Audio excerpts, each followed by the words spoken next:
జానపదం కొత్త ఆట నేర్చిందా పాపలాంటి లేత పదం పాఠశాలగా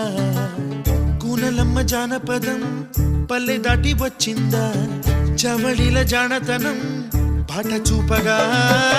కుంచెలో దాగే చిత్రాలు ఎదురొచ్చేలా